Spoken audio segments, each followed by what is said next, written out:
Oke Jam, jawab singkat saja Jam. Ada nggak kasus yang paling parah yang pernah menimpa TKI di Malaysia Jam? Singkat saja. Oke, singkat saja Jam. Perlindungan hukum seperti apa yang saat ini dibutuhkan oleh TKI di Malaysia Jam? Singkat saja.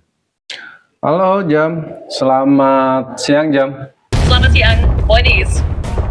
Oke, seperti biasa kita mulai lagi podcast Jam, membahas topik-topik dan juga isu-isu terhangat seputar dunia internasional.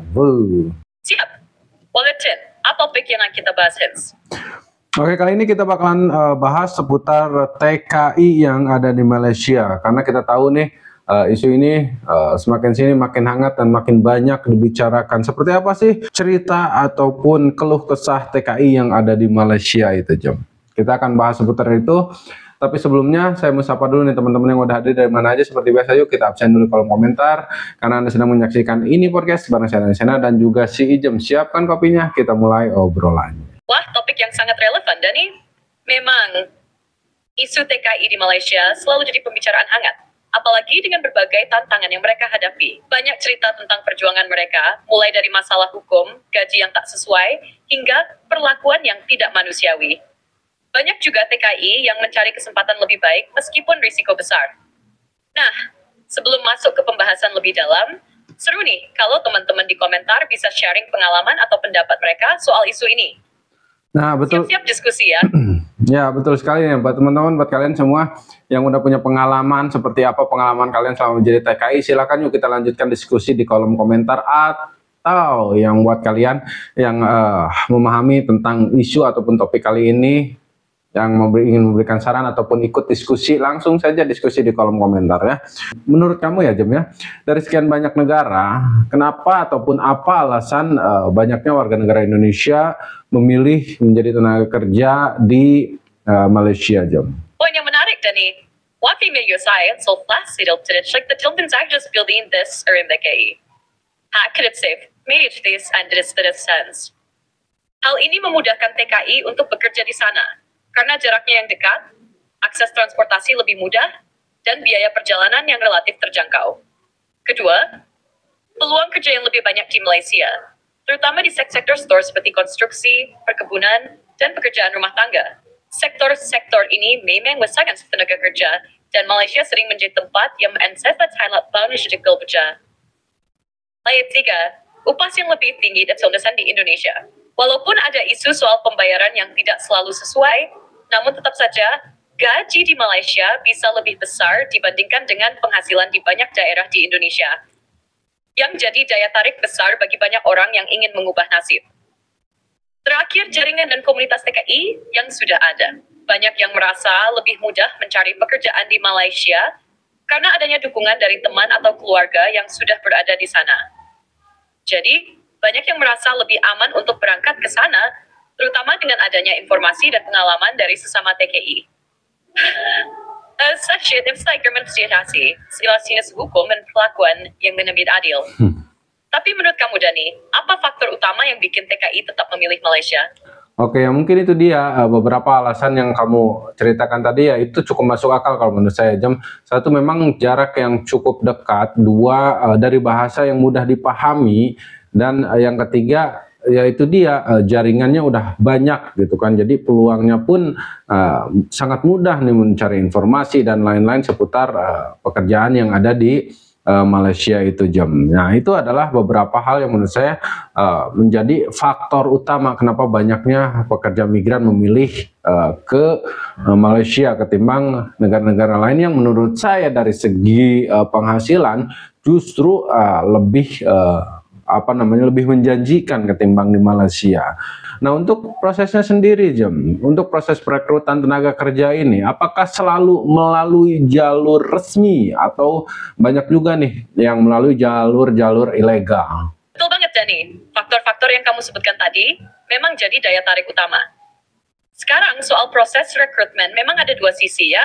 Pertama, ada jalur resmi yang melalui agen atau perusahaan yang sudah terdaftar dan diatur oleh pemerintah, baik dari Indonesia maupun Malaysia. Jalur ini lebih aman karena ada kontrak yang jelas, hak-hak pekerja yang diatur, dan ada perlindungan hukum dari kedua negara. Namun masalahnya, jalur resmi ini seringkali memerlukan biaya yang cukup tinggi, mulai dari biaya administrasi hingga pelatihan. Tapi, ada juga jalur ilegal yang lebih banyak dipilih oleh mereka yang ingin menghindari biaya tinggi dan proses yang rumit.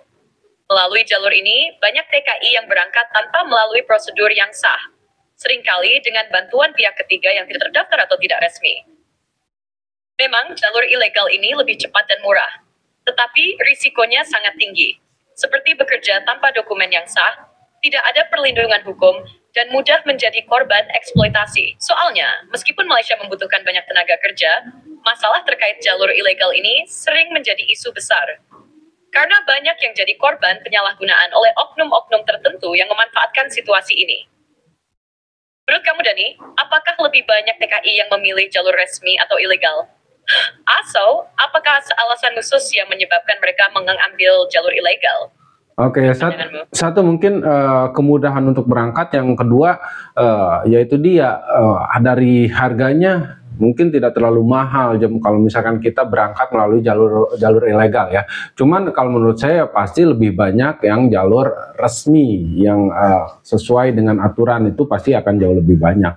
Nah sekarang dari jalur ilegal sendiri, berapa persen nih para tenaga kerja yang berangkat melalui jalur yang tidak benar atau ilegal, terus menjadi korban seperti eksploitasi, atau misalkan gaji yang tidak dibayar, atau misalkan penipuan, bahkan kalau mungkin ada, atau misalkan jadi perdagangan orang atau seperti apa aja. Berapa persen nih intinya yang kena tipu ketika imigran berangkat melalui jalur ilegal? Memang, meskipun jalur resmi lebih aman dan terjamin, biaya dan prosesnya yang rumit membuat sebagian orang lebih memilih jalur ilegal. Kalau soal persentase TKI yang jadi korban, data pasti memang sulit didapat. Karena banyak kasus yang tidak dilaporkan, terutama yang melibatkan jalur ilegal.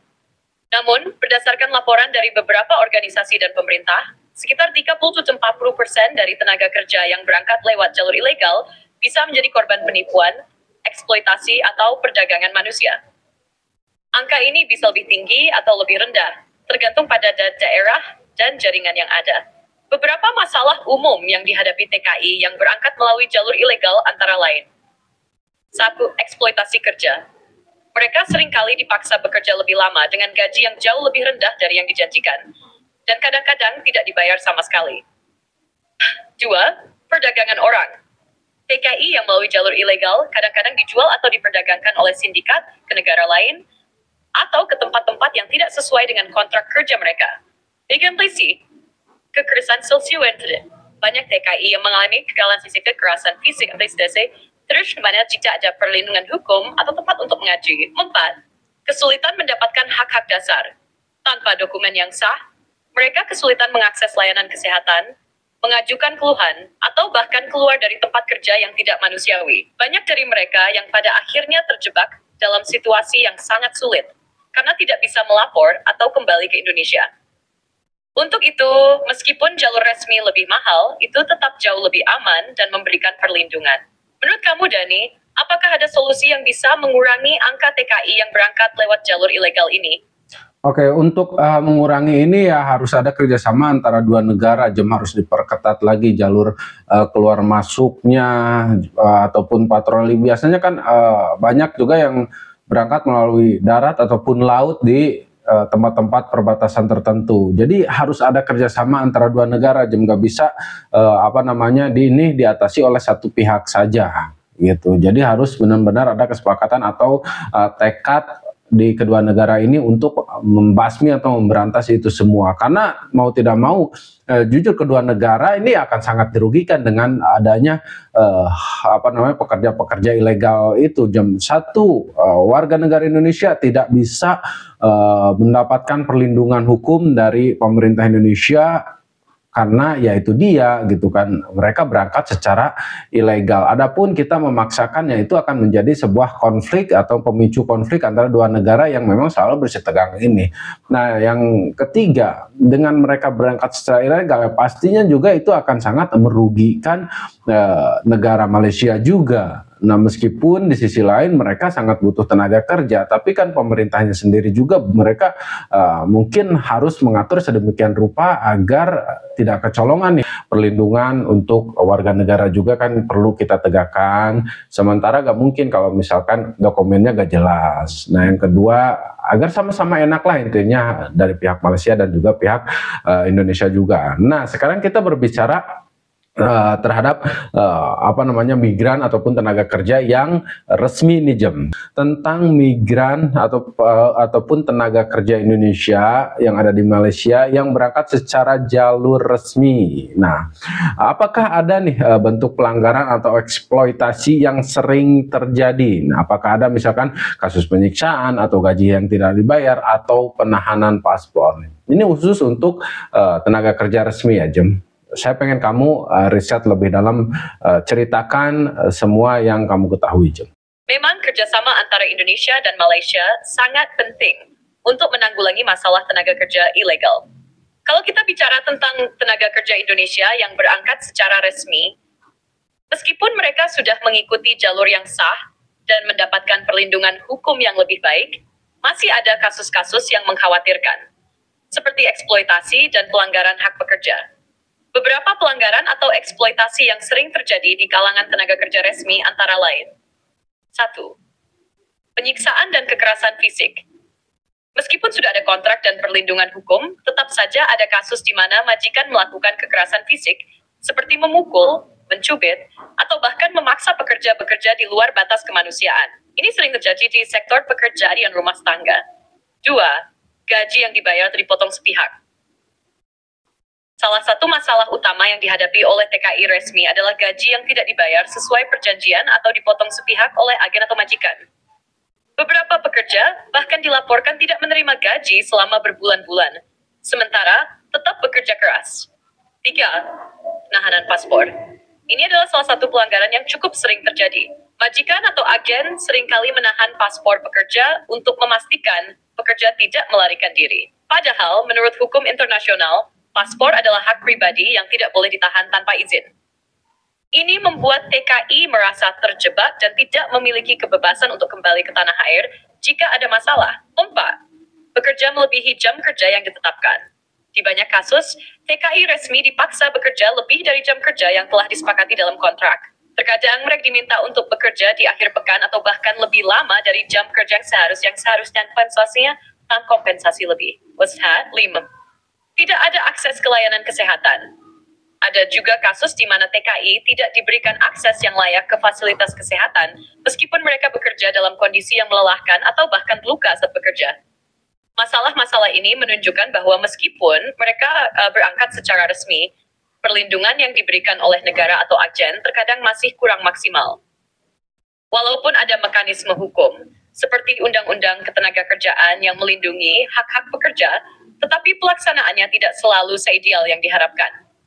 Jadi, meskipun jalur resmi lebih aman, tetap ada celah di mana TKI masih bisa menjadi korban eksploitasi. Oke, kira-kira menurut kamu apa nih yang perlu diperbaiki nih, sistem hukum atau seperti apa kerjasama dua negara atau seperti apa Jom agar perlindungan terhadap TKI ini bisa jauh lebih baik lagi Jom? Untuk memperbaiki perlindungan terhadap TKI, menurut saya memang perlu ada beberapa aspek yang perlu diperbaiki, baik dari sisi sistem hukum maupun kerjasama bilateral antara Indonesia dan Malaysia. Berikut beberapa langkah yang bisa dipertimbangkan. 1. Peningkatan penegakan hukum dan sanksi tegas. Meskipun sudah ada undang-undang yang melindungi hak-hak pekerja migran, namun penerapannya masih lemah. Jika ada majikan yang melanggar, seperti menahan paspor, tidak membayar gaji, atau melakukan kekerasan, perlu ada sanksi yang lebih tegas dan konkret. Baik Indonesia maupun Malaysia harus bekerja sama untuk memastikan bahwa ada mekanisme hukum yang efektif untuk menuntut majikan yang melanggar. 2. Peningkatan pengawasan terhadap agen penyalur pekerja. Agen penyalur pekerja harus diawasi dengan lebih ketat. Banyak kasus yang muncul dari agen yang tidak transparan atau tidak bertanggung jawab. Pemerintah harus memastikan bahwa agen penyalur ini terdaftar dan diawasi dengan ketat, serta memiliki prosedur yang jelas dan standar yang tinggi dalam merekrut dan menempatkan pekerja. 3. Sistem pencatatan dan pelaporan yang lebih baik. Pekerja migran seharusnya memiliki akses yang lebih mudah untuk melaporkan masalah yang mereka hadapi, baik itu terkait dengan gaji, kondisi kerja, atau kekerasan. Bisa dibangun sistem pelaporan yang lebih sederhana dan aman. Misalnya aplikasi yang memungkinkan TKI untuk mengadu langsung ke otoritas tanpa takut akan pembalasan dari majikan. 4. Kerjasama antar negara untuk meningkatkan perlindungan. Pemerintah Indonesia dan Malaysia harus memiliki kesepakatan yang jelas dan saling mendukung dalam mengatasi masalah yang dihadapi TKI.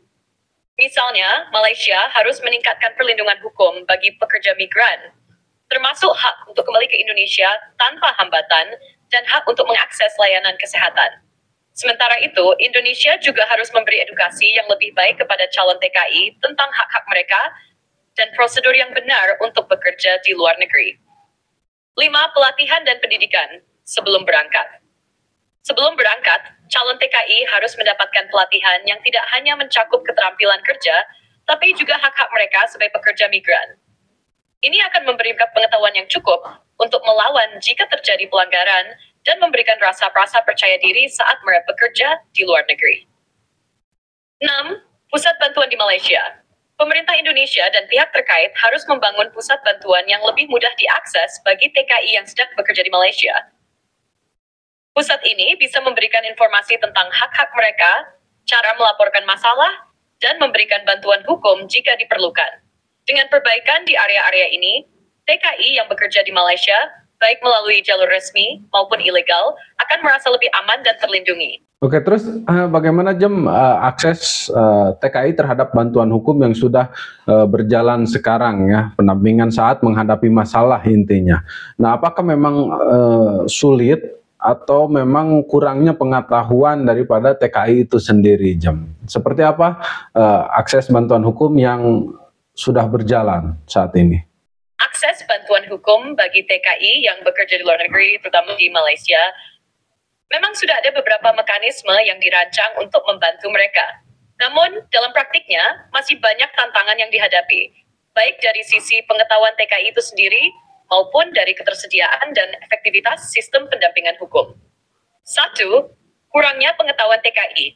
Banyak TKI, khususnya yang bekerja di sektor informal, seperti pekerja rumah tangga, yang kurang memiliki pemahaman tentang hak mereka dan bagaimana cara mengakses bantuan hukum. Hal ini terjadi karena sebagian besar dari mereka mungkin tidak mendapatkan pelatihan atau edukasi yang memadai sebelum berangkat. Bahkan meskipun mereka sudah melalui jalur resmi. Mereka seringkali merasa takut untuk melapor atau mencari bantuan karena tidak tahu prosedur atau khawatir akan dibalas oleh majikan. 2. Keterbatasan sumber daya dan jangkauan. Meski ada beberapa organisasi atau lembaga yang memberikan bantuan hukum, seperti Kedutaan Besar Indonesia di Malaysia atau Lembaga Swadaya Masyarakat SMM, yang fokus pada hak-hak TKI. Tetapi sayangnya, jangkauan dan sumber daya yang tersedia seringkali terbatas. Misalnya, tidak semua TKI bisa langsung mengakses layanan bantuan hukum, terutama di daerah-daerah lebih terpencil atau di luar kota besar. Ini membuat mereka terisolasi dan kesulitan mendapatkan bantuan ketika menghadapi masalah. 3. Proses hukum yang rumit dan lama. Ketika TKI mengajukan masalah hukum, seringkali prosesnya terasa sangat rumit dan memakan waktu. Hal ini disebabkan oleh perbedaan sistem hukum antara Indonesia dan Malaysia, serta adanya birokrasi yang harus dilalui. Selain itu, banyak TKI yang tidak familiar dengan prosedur hukum yang harus ditempuh, sehingga mereka cenderung menyerah sebelum bisa mendapatkan bantuan hukum yang tepat. 4. Kesulitan dalam komunikasi. Faktor bahasa dari nilai besar. Banyak TKI yang tidak fasih berbahasa Malaysia atau Inggris, sehingga mereka kesulitan berkomunikasi dengan pihak berwenang atau pengacara yang memberikan pendampingan. Meskipun ada penerjemah di beberapa tempat, namun tidak selalu tersedia dengan cepat, dan ini bisa memperlambat proses bantuan hukum. 5. Kedutaan dan organisasi pendamping hukum. Pemerintah Indonesia melalui Kedutaan Besar Indonesia di Kuala Lumpur, serta beberapa lembaga pendamping seperti BP2MI, Badan Pelindungan Pekerja Migran Indonesia, sudah menyediakan layanan bantuan hukum. Namun, seringkali terdapat kendala di lapangan, seperti keterbatasan anggaran atau staf yang terbatas, untuk menangani banyaknya kasus yang ada. Meski begitu, beberapa kasus besar yang melibatkan pelanggaran hak pekerja sering mendapatkan perhatian lebih, seperti gaji tidak dibayar atau penyiksaan. Untuk meningkatkan akses bantuan hukum ini, penting untuk memberikan edukasi yang lebih baik kepada TKI sebelum berangkat, memperkuat sistem pendampingan dengan melibatkan lebih banyak tenaga hukum, serta meningkatkan kolaborasi antara pemerintah Indonesia, Malaysia, dan organisasi internasional untuk mempermudah akses hukum bagi TKI. Aslim Taksidani, apakah kamu melihat solusi lainnya untuk memperbaiki akses bantuan hukum ini bagi TKI? Ya, intinya harus ada keterbukaan sih Jem ya. Kedua negara ini harus berperan penting atau berperan aktif untuk meningkatkan perlindungan. Misalkan kita tidak bisa hanya mengandalkan misalkan perlindungan-perlindungan yang digagas yang kita bawa dari Indonesia, karena seperti yang kamu bilang tadi ada perbedaan nih, ada perbedaan sistem hukum di kedua negara ini. Nah, terus kemudian sebesar apa nih peran penegak hukum yang ada di Malaysia atau peran pemerintah Malaysia itu sendiri terkait hukum-hukum yang diterapkan nih Jem, hukum-hukum yang diterapkan atau misalkan pelatihan atau memperkenalkan soal hukum-hukum yang ada di Malaysia terhadap TKI. Dan juga satu lagi Jem, apakah mereka cukup terbuka, pemerintah Malaysia ya Jem ya, apakah pemerintah Malaysia cukup terbuka atau seperti apa nih mengenai hukum ataupun perlindungan TKI atau juga dalam menangani kasus-kasus yang menimpa TKI Jem? Pemerintah Malaysia sebenarnya sudah mengambil beberapa langkah dalam menangani masalah TKI, tapi memang masih banyak ruang untuk perbaikan, terutama dalam hal transparansi, perlindungan, dan penegakan hukum. Berikut ini adalah beberapa aspek yang perlu dicermati terkait peran pemerintah Malaysia dalam perlindungan TKI. Peran penegak hukum di Malaysia. Secara umum, pemerintah Malaysia melalui Departemen Imigrasi dan Kepolisian Malaysia memiliki peran penting dalam menangani masalah tenaga kerja asing. Namun, seringkali tantangan muncul karena kurangnya pemahaman tentang hak-hak TKI di kalangan pihak berwenang. Banyak laporan yang menyebutkan bahwa TKI yang menghadapi masalah hukum atau kekerasan terkadang tidak mendapat penanganan yang memadai, terutama dalam hal kekerasan domestik atau eksploitasi tenaga kerja. Sementara itu, dalam kasus pelanggaran oleh majikan, hukum di Malaysia dapat dipandang tegas, tetapi implementasi hukum ini bisa lebih lambat, dan banyak TKI yang tidak tahu prosedur untuk melapor atau tidak merasa ada perlindungan yang cukup untuk mereka. Proses hukum pun seringkali dianggap rumit bagi mereka yang tidak memiliki pemahaman bahasa atau sistem hukum di sana. 2. Pelatihan dan edukasi hukum untuk TKI. Untuk pelatihan hukum, memang ada beberapa inisiatif yang digagas oleh pemerintah Malaysia dan LSM, seperti pengenalan hak-hak pekerja migran melalui kursus atau seminar yang diberikan kepada TKI yang baru tiba. Ini penting untuk memastikan mereka tahu hak mereka, seperti hak atas gaji, jam kerja, dan hak untuk tidak disiksa atau diperlakukan semena-mena. Namun sayangnya tidak semua TKI mendapatkan kesempatan untuk mengikuti pelatihan ini, terutama yang bekerja di sektor-sektor informal.